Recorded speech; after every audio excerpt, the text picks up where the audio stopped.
Witness in witness box. Are you able to see this image? Yes. Are these two different images taken at two different times? Answers given. Did you take one image and make another image out of it by changing some setting for the image, like contrast or saturation? No. She's responding to whether she did it or not. Evidence item 712 and 713. Now, I want to point out 713 had a different resolution. It was in a smaller sized version of the other image. When you scale them back up, well, the quality goes to crap a lot, but it's the same image. This seems a little bit suspicious. Someone would alter the resolution of the image, but let's move forward. Next, shadows. When you look at shadows under an eye socket, if you see a darker area, your mind will interpret that as someone looking down, because that's how we gauge people's angle of attack of their face and where they're looking. When you look at the eye sockets themselves, you might get that idea that this person on the left is looking down at an angle, or maybe tilting their head slightly to the left. Again, head tilt is also interpreted by darkness versus light levels. Your brain does this unconsciously. We can objectively check this, but let's go forward with a couple of things here. Shadows. The shadow of her nose cuts right from here, right to the top of what's called the Cupid's bow of her mouth. This does the same thing identically. On this one, we can see it a little bit more easily. There's a shadow of her nose going down over her face this direction. The identical shadow is here. You might be able to interpret it as being a slightly different position, but if you look at the landmarks, it isn't. You can draw lines from here up at a nice 90-degree angle, and over here as well, and you can find these landmarks and confirm these if you wish to. Next, the shadow on this side of her nose would disappear if she turned her head to her left slightly, and again here to her left, and the shadows are identical. That means her head did not tilt up and down or left or right at all from one picture to another, or they're the same picture. Let's continue. Hair movement. There isn't any. The hair's moving not at all. Next, from front to back, again, we can see the space between this line where her hair stops and her temple starts is identical in width. We see the same level of detail, but again, the darkness level causes us to overanalyze or underanalyze things a bit. Let's go forward. From her chin back to her hair, the angle is identical simply because the same pattern exists. Claim by the individual is that these images they can't be the same image and then somebody edited one for contrast. It has to be different timings. Maybe 1 second, maybe 1 hour, doesn't matter. They're not the same photo. That's not true. Whether that's a lie or not, I'm not saying. By the way, disclaimer, I'm an ignorant idiot who doesn't know what he's talking about. You can't sue me because I have no expert opinion because I'm an idiot. Second, this is a remix work.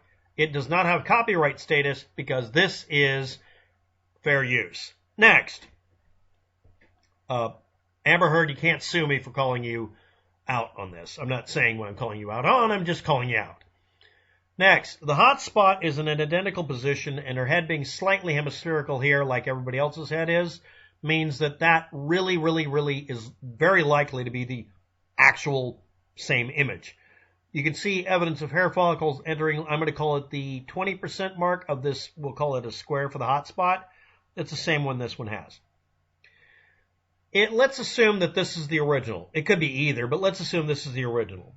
And she took this one and increased the color saturation and made this image. What would that have the effect of doing?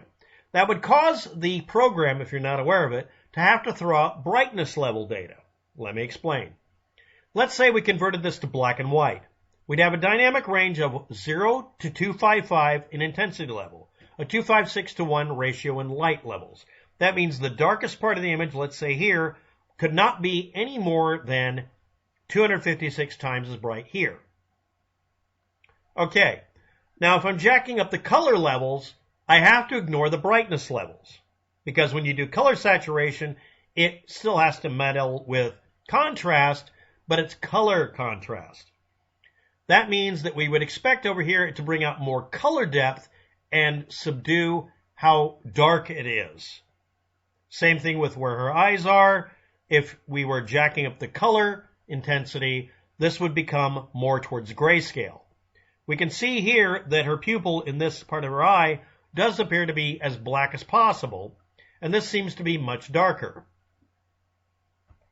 compared to the left side. I should also point out that when people are doing anything, manipulating their hands or whatever, they unconsciously move things like their shoulder, there's no change.